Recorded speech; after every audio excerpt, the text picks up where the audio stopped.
www.v-league.ph, and of course like us on Facebook, Shakey's V-League. And let me turn you over now to our good friend Anne Remulla for her first report of the game.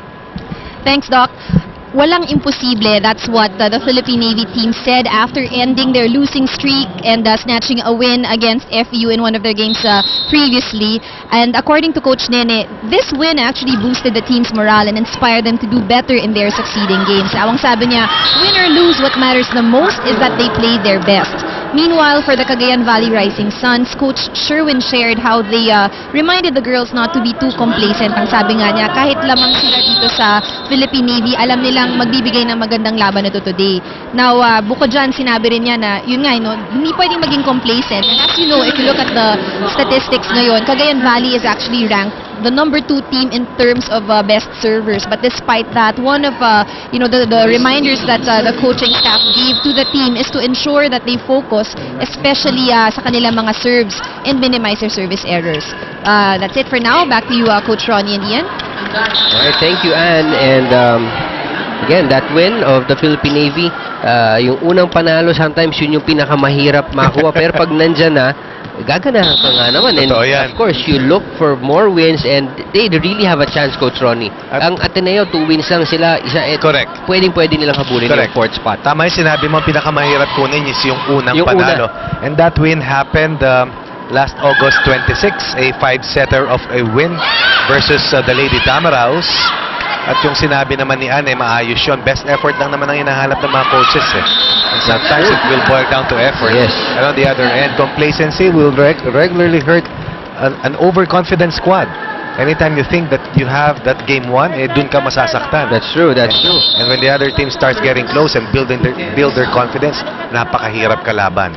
And Quitero Sale, we talked about her in the pregame also. First serve straight into the net. Mikasa, the official ball of the Shakey's V-League. Maraming unforced errors dito sa first set ng Cagayan Rising Suns. And this is a huge part on why Philippine Navy is quite close to the White Shirts, down by 4. Yes, that's right. They're keeping it close. And in fact, that's all you want to start off this match. Ayaw mo yung talagang iwanan ka ng pagkalalang Tatanggal din ng kumpiyansa kasi talaga yan lalong-lalo na pag mababa talaga yung porsyento mo sa pagkapanalo. And if you take a look at the attack points coming from key players of Cagayan, definitely 2 players will stand out. Tubino and De Los Santos getting the job done, keeping the defense of the Philippine Navy extremely busy. This is in service ace. Pasok na pasok yan.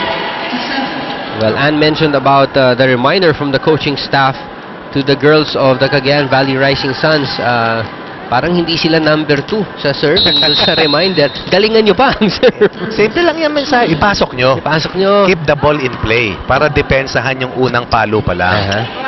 Prochina, dug up by Chualim. Sandra. Wow. Tinis na itong batang ito, no? Her ability to elevate right. Alisa Valdez talaga nakikita ko sa kanya. That's true. Ano yun? Coming off the block yun, ha? Saka walang buwelo-buwelo, nakakatalo. Mahirap yan. Mahirap. Let's listen in to the Philippine Navy. They have a timeout.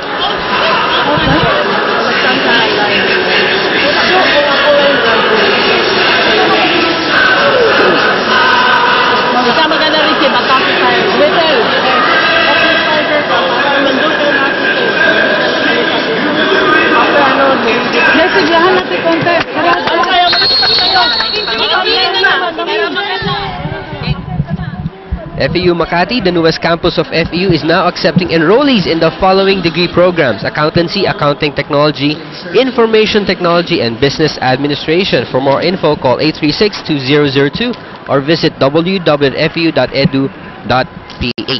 Doc, nung panahon ko, puro marketing lang Ay, nandami na. Ang dami na. Ang dami na. Yung daughter ko nag-aaral. Pag tinanong ko, ano ba mga courses dyan? Hindi mo naman. Ganun ba? Anong pinakonte, Matt? Totoo. Dati kasi simple enrollment. Either mag-doktor ka, mag-abogado ka, mag-accountant ka, mag-teacher ka, arkitekto ka, engineer. Ayun, ang dami na, no? That's right. And the good thing about the campus is that ngayon, linalapit na nila doon sa tao. Yes. Yun ang maganda. Like what FEU is doing, of course, that's in the heart of the business district, and you've got a lot of students who really are very close to that area. So, hindi na kailangan pumunta sa Moraita. Ang pinakamahirap talaga sa estudyante yung travel time, di ba? Minsan mas matagal ka pang papasok pa uwi kaysa ron sa ipinapanalagi mo sa eskwela. Counterproductive na yun pag ganun. Lalo na pag hindi ka full load kung mag-enroll. Ilang oras ka na. Importante tapusin. Tapusin. Ayan. Tapusin ang laban. Katulad niyan. Sandra De Los Santos attempting to end that point once again. Philippine Navy defending much better. Good block by Sandra. Off the hands of Joy Cases. Smart play from the Philippine Navy, and they're down by only 6 points. 9-15. Deposoy with a serve. Alright, that's a violation as it hits the antenna. Yonela with a poor reception. Nakita mo, nag-hesitate talaga siya. She thought that ball was going out.